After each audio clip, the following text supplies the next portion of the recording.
আজি আমি আৰম্ভ কৰিবলৈ ওলাইছো ক্লাছ 9ৰ R.1 ৰ 4 নম্বৰ কোৱেশ্চনটো সূচক বিধি a to the power m divide a to the power n equal to a to the power m minus n to m equal to n লৈ প্ৰমাণ কৰা যে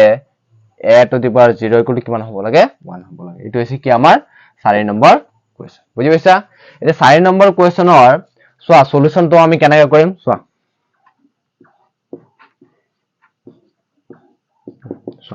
সলিউশন তো সোয়া সকলোতকৈ সহজ পাইছো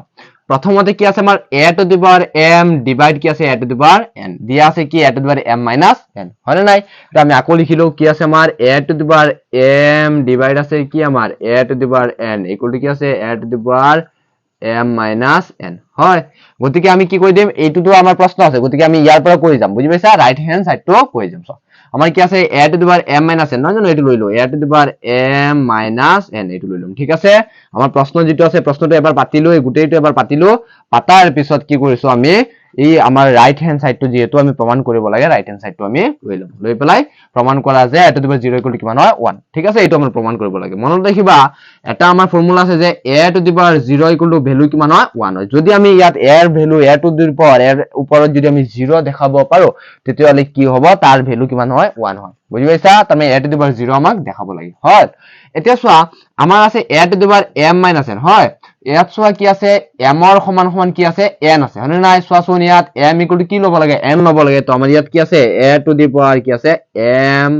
minus আমি n ৰ তাত কি ল'ব পাৰো চোৱাচোন এই n টোৰ তাত কি ল'ব পাৰো m ল'ব পাৰো নে নাই কাৰণ এইটোৰ সমান সমান যদি এইটো হয় মন দেখিবা এটা পাল্লা যিকোনো এটা দগা পাল্লা এনেকা এটা কাটা থাকে হয় নাই এই সাইডত থাকে কি ধৰিলা পাল্লাৰ এটা কি থাকে এই সাইড থাকে এটা দগা আৰু এই সাইড কিবা বস্তু এটা আমি মাপি দিব লাগে হয় এই দগা যদি 1 কেজি হয় সেম সমান সমান হ'বলৈ হলে কাটাটো সমান সমান হ'বলৈ ইয়াত 1 কেজি যিকোনো এটা চেনি বা যিকোনো এটা বস্তু দিব লাগিব হয় নাই 1 কেজি ধৰিলা চেনি দিব লাগিব সুগাৰ হয় নাই চেনি বা সুগাৰ এই সুগাৰ দিব লাগিব হয় নাই গতিকে আমি কি কৰি দিম এই 1 কেজিৰ সমান সমান এইটো হ'ব গতিকে আমি সোয়া ইয়াৰ m ৰ n ৰ সমান সমান কি দিব পাৰো আমি m দিব পাৰো হয় সোয়া তেতিয়ালে আমি n ৰ তাত কি বহাই দিম এতিয়া m বহাই দিম হৈছে নে এতিয়া সোয়া a to the power soya m ৰ পৰা m গৈছিল কিমান থাকে 0 থাকে হয় আৰু a to the power 0 মানে ভ্যালু কিমান হয় 1 হয় মনত ৰাখিবা একটা ফৰ্মুলা আছে কি a to the power 0 equal to কিমান হয় 1 মনত ৰাখিবা যিকোনো সংখ্যা ধৰিলা তোমাক 5 দিছে 5 ৰ ওপৰত 0 আছে 5 to the power 0 equal to value কিমান হ'ব 1 মনত ৰাখিবা যিকোনো সংখ্যা বা যিকোনো চলকৰ ওপৰত যদি পাৱাৰ 0 থাকে তেতিয়া তাৰ ভ্যালু কিমান থাকিব 1 থাকিব এটো মনত ৰাখিবা তো a to the power 0 equal to কিমান হয় 1 হয় আমাৰ এটো কি হৈ গল প্ৰমাণ হ'ল বুজি পাইছা নে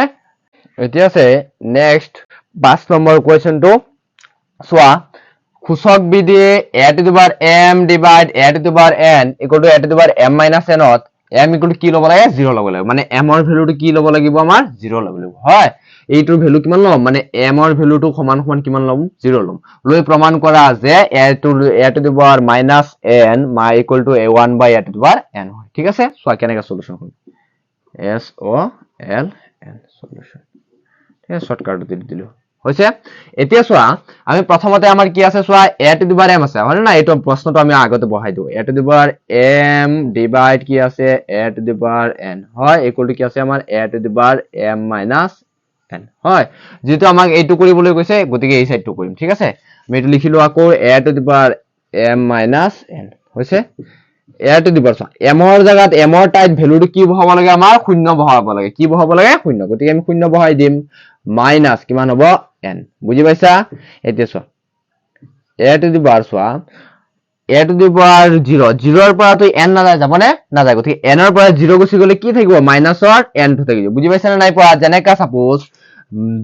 0 মাইনাস যদি 2 কৰো সোয়া শূন্যৰ পৰা তো 2 না যাব নে না যায় গতিকে আমি কি কৰি দিম 2 ৰ পৰা শূন্য যাব যদি মাইনাস 2 ৰ পৰা যদি আমি শূন্যটো আতৰাই দিও প্লাস শূন্য কৰি দিও বা মাইনাস শূন্য কৰি দিও যদি কিমান থাকিব মাইনাস 2 থাকিব মানে 0 ৰ ভ্যালু নাইকিয়া হৈ যাব বুজি পাইছা গতিকে কি হৈ গৈছে সোয়া 0 ৰ পৰা n টো না যায় গতিকে আমি n ৰ পৰা 0 টো আতৰাই দিম কিমান থাকিব টু দি পাৱাৰ মাইনাস যেটো মাইনাসৰ আছে মাইনাস বুজি পাইছা এতিয়া আমি এইটো ওলাইছো এতিয়া মনত ৰাখিবা এটা কথা a to the power minus n যদি যিকোনো চলক বা যিকোনো সংখ্যাৰ ওপৰত পাৱাৰ মানে কি ওপৰৰ ঘাত যেনেকা 2 স্কয়াৰ ঠিক আছে ওপৰত যেটো স্কয়াৰ আছে এটো কি বুলি কোৱা পাৱাৰ বা ঘাত বুলি কোৱা হয় কি বুলি কোৱা হয় পাৱাৰ বা ঘাত যিকোনো ধৰি লোৱা যেনেকৈ আছে x স্কয়াৰ, ঠিক আছে, x ৰ ওপৰত কিমান আছে 2 আছে, x স্কয়াৰ। এই স্কয়াৰটো কি হয় তাৰ পাৱাৰ বা ঘাত বুলি কোৱা হয়। আৰু এই পাৱাৰটো যদি মাইনাসৰ থাকে, যদি কিহৰ থাকে মাইনাসৰ থাকে, যেনেকৈ suppose y to the power minus square, ঠিক আছে, যদি মাইনাসৰ থাকে তেতিয়াহলে কি হৈ যায়, সি উল্টি যায়। উল্টি যায় মানে বুজি পাইছা, তাৰ তলত আমি জানো যিকোনো চলক বা সংখ্যাৰ তলত কিমান থাকে, এটা 1 থাকে, তাৰ তলত কিমান আছে, এটা 1 আছে। বা সাপোজ 2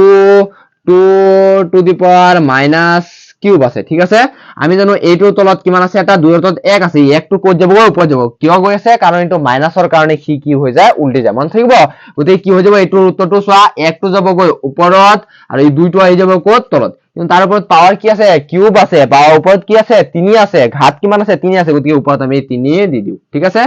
মাইনাস চিন কিয় নিদিও, কাৰণ তাক কি কৰিছো, মাইনাসৰ কাৰণে কি হৈ গ'ল, পাল্টি মাৰি দিলে, উল্টি দি দিলে। গতিকে পাল্টি মাৰিছে, যিটো উল্টি গ'ল বা যিটো আমি কি কৰিছে, তাইটো সাল সলনি কৰিছে, গতিকে আমাৰ কি মাইনাস চিন বহাব নোৱাৰিম, ঠিক আছে। গতিকে এইটো সেম হ'ব, চোৱা আমাৰ a to the power minus 1 আছে, নহয় জানো, এইটোৰ তলত কিমান আছে, a to the power minus কিমান আছে, n আছে, এই a ৰ তলত কিমান আছে, এটা 1 আছে, এই 1 টো কি কৰি দিম, চোৱাচোন অকমান তলত লিখিব, চোৱা, এই 1 টো উঠি যাব ক'ত, ওপৰত, আৰু এই a to the power n আছে, বাহুটো n টো বহি যাব, বুজি পাইছা। এই মাইনাস চিন যিটো আছে, মাইনাস চিনৰ সলনি কিমান আহি গ'ল, ওপৰত 1 আহি গ'ল, বুজি পাইছা। এইটো ইমানতে, চোৱাচোন হৈছে নে, এইটোৱে আমাৰ প্ৰুভ হৈছে, প্ৰমাণ কৰিব লাগে, এইটোৱে হৈছে proof।